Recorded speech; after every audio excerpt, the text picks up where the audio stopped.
ಬಿಡ್ತಾ ಇದೆಯಾ? ಇಲ್ಲ. ಮತ್ತೆ ನಾ ಬಿಟ್ಟು ಕೊಟ್ರೆ ನಂಗೇನು ಕೊಡ್ತೀಯಾ? ಮೆಹಂದಿ ಕೊಟ್ಬಿಡ್ತೀನಿ. ಹಾಂ, ಮೆಹಂದಿ ಮೆಹಂದಿ ಕಟ್ಬಿಡ್ತೀನಿ. ಮೆಹಂದಿ ಕೊಟ್ಬಿಡ್ತೀಯಾ? ಹಾಂ.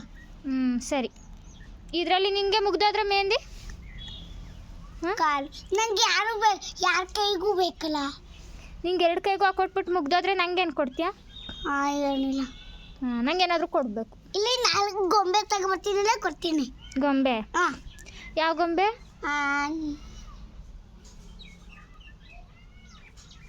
ಚಿಂಟು ಗೊಂಬೆ. ಚಿಂಟು ಗೊಂಬೆ. ಚಿಂಟು ಗೊಂಬೆ ಟಿ ವಿಲಿ ತಾನೇ ಬರೋದು. ನಂಗೇನು ಕೊಡ್ತೀಯಾ? ಚಿಂಟು ಗೊಂಬೆ. ಗೊಂಬೆ ಅಷ್ಟೇ. ಗೊಂಬೆ ಅಷ್ಟೇನಾ? ಪ್ರಾಮಿಸ್ ಕೊಡ್ತೀಯಾ? ಪರ್ಮಿಷನ್ ಅಂದರೆ ಪ್ರಾಮಿಸ್ ಕೊಟ್ಮೇಲೆ ಬ್ರೇಕ್ ಮಾಡೋಂಗಿಲ್ಲ, ಕೊಟ್ಟೇ ಕೊಡಬೇಕು. ಹಾಂ. ಪ್ರಾಮಿಸ್ ಕೊಡ್ತೀಯಾ? ಹಾಂ. ಹಿಂಗೆ ಹಾಕ್ಬೇಕು, ಹಿಂಗೆ ಪ್ರಾಮಿಸ್ ಕೊಡ್ತೀನಿ ಅಂತ. ಕೊಡ್ತೀಯಾ? ಹಾಂ.